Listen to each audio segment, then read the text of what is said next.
Hello, this is Lew. We're living in some pretty exciting times. One of the things that I've been pursuing for 35 years so far has been the name of the Creator, trying to figure out what it is and how it sounds. And I just fell in love with it when I saw it the first time in the original Hebrew.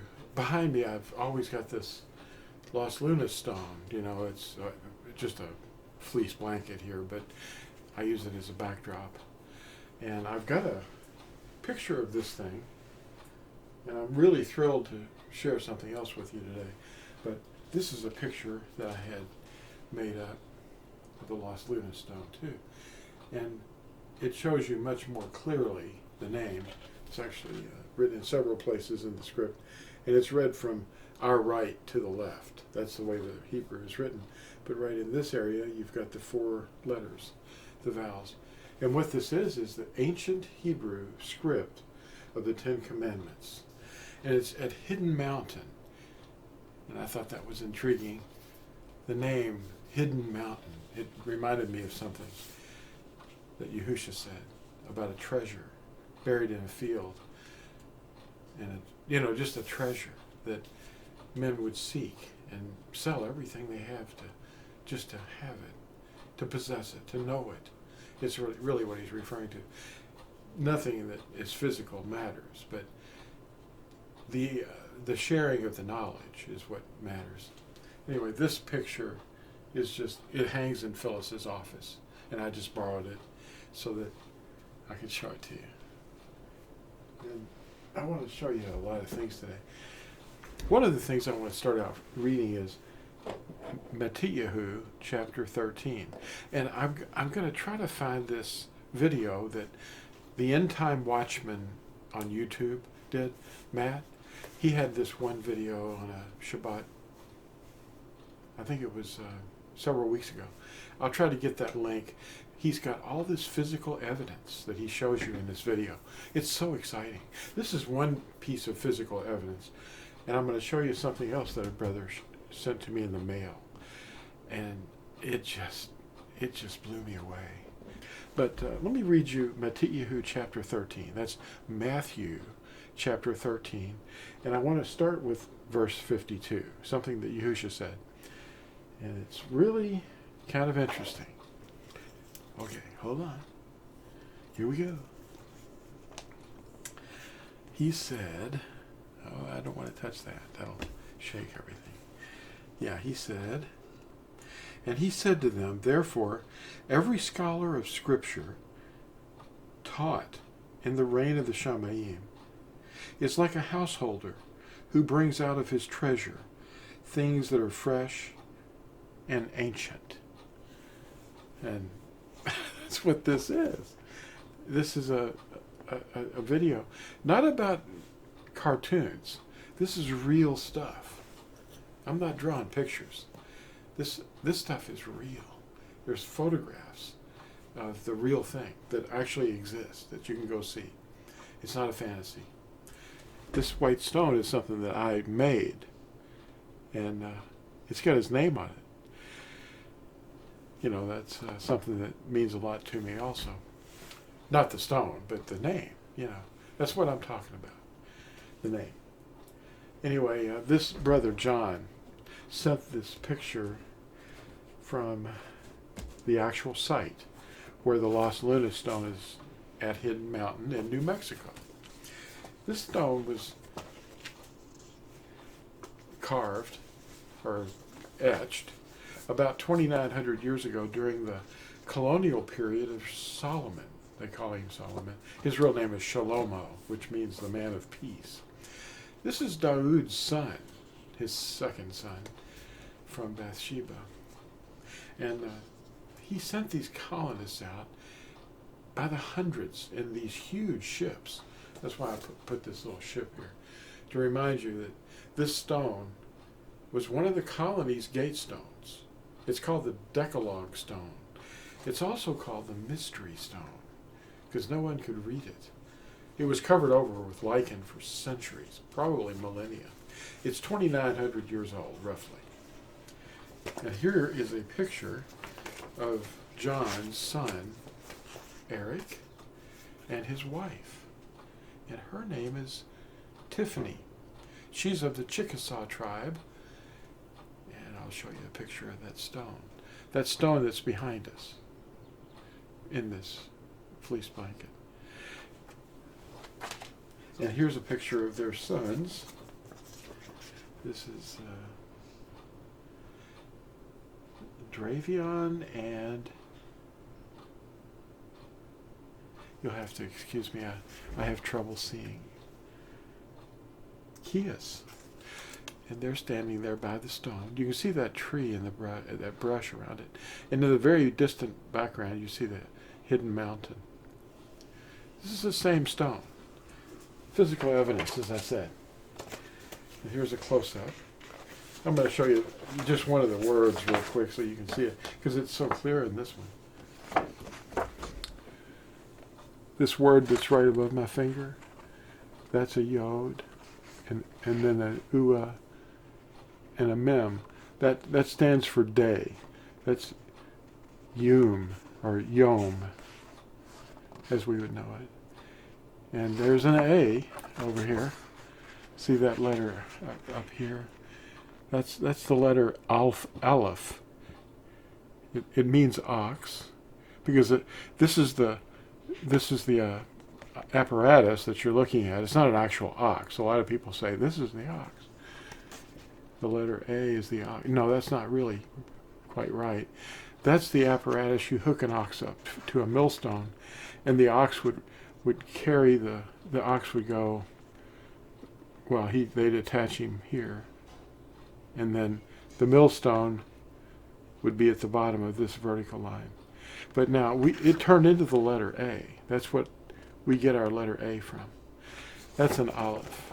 It means ox, but that's not a picture of an ox. It's pictographic. But a lot of the teachers are out there, they don't really understand the letters' meanings, but they have an idea, and that's okay.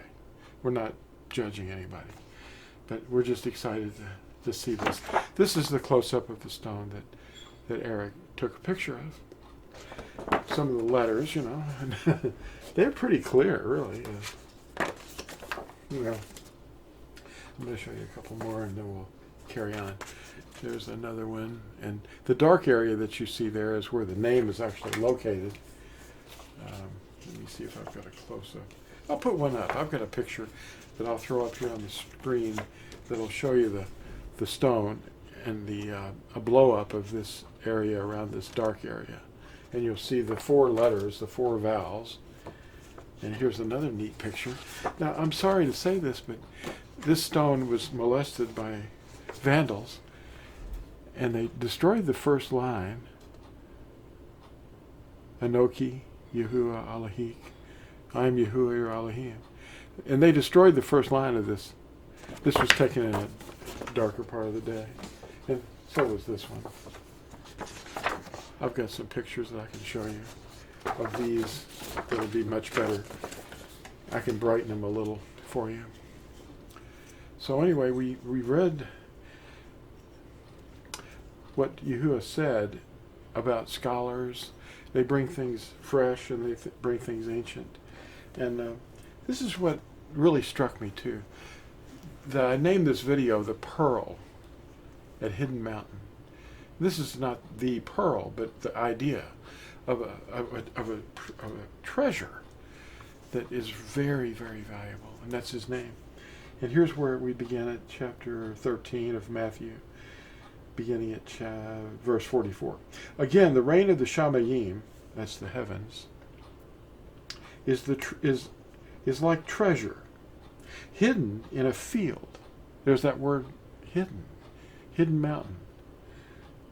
Hidden in a field, which a man, having found it, hid, and for joy over it, he goes and sells all that he has and buys that field. Again, the reign of the Shamayim is like a man, a merchant, seeking fine pearls, who, when he found the pearl of great price, went and sold all that he had and bought it. All of his other pearls were like nothing compared to that one pearl. And that one pearl, to those of us who are seeking him, is his name. That's the pearl. And that's what I want you to take away from this video. And I'll try to give you that link to Matt's physical evidence that he had on his Endtime Watchmen Shabbat talk, I believe it was. Now, those are the photographs. But I want to tell you a little bit more about this. The reason I have this ship in the picture with this little, whatever that is, some kind of squid thing. Well, Solomon, or Shlomo, sent out these ships to colonize and to bring back treasures and rare things from the islands of the sea and the distant places of the great ocean beyond the Mediterranean. And this stone is 2,900 years old, about. So it was already almost a millennia or 1,000 years old when Yahushua was born, when he came into human flesh. And being David's son, or David's son, Shlomo was the wisest man on earth, and he was also the wealthiest. And he sent these ships out with men on them, with large crews, and they left some people behind to build colonies. And this gatestone, the Decalogue stone, was in obedience to writing the commandments of Yahuah on your doorposts and on your gates. And the elders would sit around at a certain time of the day, and they'd wait for people to come around and have a problem, and they would be there by the gatestone. And then they'd say, well, this happened, and I think I need justice. What would you say we should do? And they would let the elders decide, because they would consult the commandments. That was the law of the land, and it still is. You can't add or take away. It teaches you to love. And if it sounded unloving, the elders would say, yeah, it sounds like you are that's pretty mean. Well, that's not loving. So we're going to decide this. So have that person pay you back the damages and maybe throw in a little extra. Yeah. So we don't want to do anything wrong. And this is the guide that we're supposed to use. But these ships would have hundreds of dudes on them, probably with girls too. I don't know. Maybe they wanted to propagate their seed. And what happened was, here in North America, for example, and South America and Central America, the natives that we think are indigenous are actually the tribes of Yisrael, Israel. They're the Israeli tribes. And some of them are Chickasaw. The United States has states named after native tribes, tribal names, like Iowa. Iowa is kind of a mistransliteration of the name Yahuah. The Cherokee tribe, which I am part of, and so is Phyllis, our forefathers, and still to this day, the Cherokee call the Great Spirit Yahuah. And so do the Lakota. Lakota. Well, these are native tribes that have been here long before, well, they arrived on those ships. Not the same people, but the population that stems from them. And when Thomas Jefferson or Leif Erikson or Christopher Columbus, he didn't ever reach this continent, but he reached the Santo Domingo area. Well, all these people were long after Solomon's time. And these commandments were sitting there on that gatestone. And there's many other physical artifacts that have been discovered. And I hope to find that link so I can get you over to that other video that Matt has, so you can see some of this evidence. It's remarkable.